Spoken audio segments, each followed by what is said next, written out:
کۆمەلادان ئاهەندان و بێرهەمدانێ خولەک دووارێ پزیشکیدا دە باژارێ حەسەکێدا چێکریە و تێدا نێزیکی 20 کەچە وێ فێری پزیشکێ بکەن.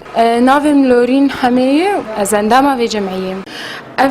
إيرو جمعية دان يغسل التنمية ربويب الكاريكي بجوا خلكن جمع دوراك إسعافات أولية ذكرية جبو حمية تاني شخور في ذاك جايبكن وحر طالبك طالبي ما ببن تقريبا ممرضات ما ناخذوا على الكاريب ما ناخذكن وش غيري ما نخجي وما ذكرية تقريبا 20 طالبين أو معلمين درزيا حملت تشتن إسعافات أولية جبو في ديل خوابكن في ديل ملاتي خواجي بكن.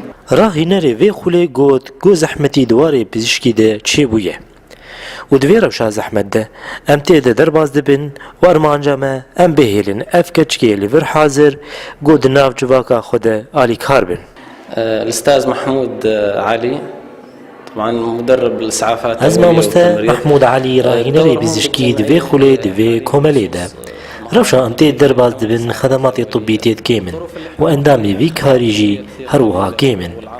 Em dixwazin ge em bihêlin ev keçikê hazir feal bin di nav civaka xwe de ji aliyê pizîşkî de. Heger kesek tiştek pê hat wê zehmetîkê bibînin ji bo çûna wî nexweşxanê ya navendek pizîşkî. و ئەرمانجا me ew e got em bihêlin ev keçikê hazir bibin endamên feal di warê pizîşkî de û di van rewşê zehmet de. نقل هذا الشخص عن مشفى كانوا بالبيت ولا بجيرانه بالحارة ولا بالحي كله. فالغاية أنه هذول البنات يصيرون عناصر فعالة بالمجال الصحي ويساعدون بهاي الظروف الصعبة واللي فيها قلة بالكوادر الصحية keçek vê xulê got got em dixwazin fêrî pizîşkê bibin heta got em jî alîkar bin bi mala xwe re û bi taxa xwe re.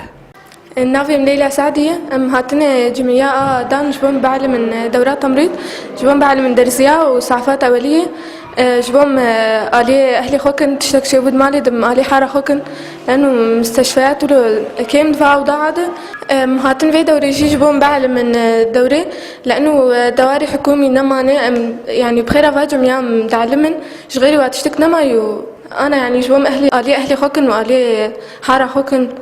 کۆمەلادان xwest deriya vê xulê re hejmarek ji keçika fêrî pizîşkê bikin heta got ew jî alîkar bin bi nexweşekî yan bi birîndarekî heta got wî bigînin nexweşxaneyekê.